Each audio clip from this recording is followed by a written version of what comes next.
Dear students, so once again continuing to the topic on integrated management, the integration of different components of IPM. Now there are two steps involved in this strategy. One is selection of appropriate method and the second is integration of pest control method. So actually what we have to do in this integrated pest management is to select the appropriate methods, because when we talk of an integration method pest management strategy, that is for sure that we are using more than one method simultaneously. So which methods, that means which 2, 3, 4 methods we are going to employ, they have to be selected, so they are the appropriate ones, they are the right ones for against that target insect. And second is the integration of pest control method. So first is to select and then how to integrate those methods which we have selected.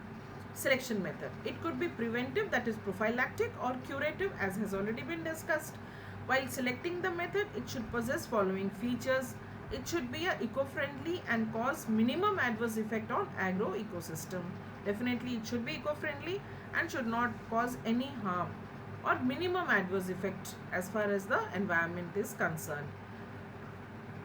There should not be any conflict between the methods. The method should be least expensive. So cost factor is important and those methods should not conflict with one another. Integration of tactics. Integrating management tactics is not simply adding a number of these tactics to form a program. Actual integration involves proper choice of compatible tactics and blending them so that each component complements the other. So one method complements the other method. That is very important. Just selecting three methods, okay, we employ this chemical, this cultural, and this physical, or this biological, and sum up. No, this is not the way. We need to do a proper choice, involve the right methods which are compatible with the methods which complement one another. For example, host plant resistance can be easily blended with crop sanitation. Insecticide control is compatible with other preventive methods.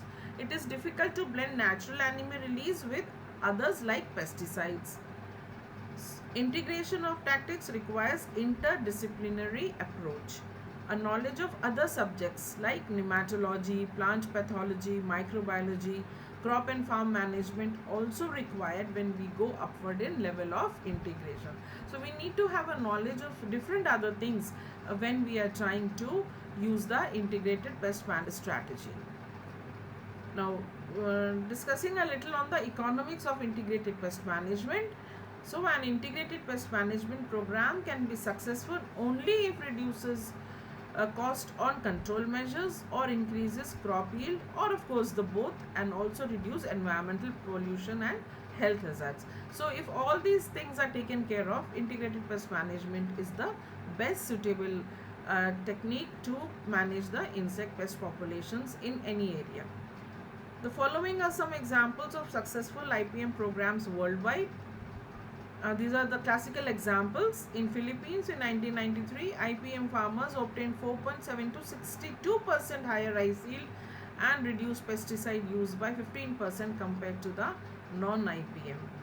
In India in 1995, IPM farmers obtained 6.2 to 42.1% increased rice yield and reduced pesticide use by 50% compared to non-IPM farmers. Further, again in India, on cotton crop, adoption of IPM technology resulted in 73.7 and 12.4 reduction in the number of insecticide sprays against sucking pests and bollworms. In spite of reduction in pesticide sprays, 21 to 27% increase in seed cotton yield was obtained in IPM areas compared to non-IPM. Natural animal population also increased threefold. So this was a great success achieved in the cotton crop. In Thailand in 1993, adoption of IPM technology resulted in 145% increase in net profit in IPM fields over non-IPM fields in cruciferous vegetables. IPM is useful and economical in high value plantation crops like coconut, coffee, tea, cashew nut and areca nut. Now, constraints in IPM have been listed by IPM task force as follows. So it is not only that IPM is is beneficial. There are certain constraints we just can't think and apply. So there are certain issues which are constraints. Number one, institutional constraint. IPM requires interdisciplinary approach to solve pest problem. Lack of coordination among different institutions is a constraint. Research program based on farmers' need is lacking. Information constraint. Lack of information on IPM among farmers and extension workers. Lack of training on IPM. Sociological constraint. Some farmers feel it is risky to adopt IPM compared to use of pesticides alone. Our farmers are habituated to using more pesticides. Economic constraint. Lack of funds for training farmers and extension workers on the use of IPM. Political constraint. Vested interest associated with pesticide trade. Pesticides subsidy by government. These are the constraints for the implementation of IPM. So it is not always that it is so simple to apply IPM. There are a lot of constraints once we think of employing this tech. Options or strategies in IPM implementation. Acceleration of IPM implementation requires the following: farmers' participation. Farmers must be encouraged to participate in IPM and give their views. Government support. Government can remove subsidies on pesticides and allot more fund for IPM implementation. Legislative measures. Suitable legislation, that is laws, may be passed for adopting IPM by all farmers. IPM will be successful only if adopted on community basis. Improved institutional infrastructure. National level institution or implementation of IPM is a must. Database on role of biotic and abiotic factors on pest population, crop yield are required. Improved awareness. Awareness should be created at all levels on IPM, that is policy makers, farmers, consumers and general public. NGOs, that is non-governmental organizations, should be made aware of the advantages of IPM. So these are certain ways which can be accelerated so that the state is implemented in a suitable manner. Eco-friendly IPM. IPM which lays more importance on environmental safety should be opted. All methods except the use of chemical insecticides must be encouraged. Organic farming is a new concept where no chemical pesticide or fertilizer is used in agriculture. Eco-friendly IPM may be followed in organic farming. Eco-friendly IPM uses methods like biological control, behavioral method, physical, cultural and mechanical methods. Here more stress is given on environmentally sustainable pest management. Hence this strategy of managing insect pest can be termed as eco-friendly and must be encouraged. Indigenous or traditional technologies in IPM. The following are some examples of traditional technologies in the integrated pest management.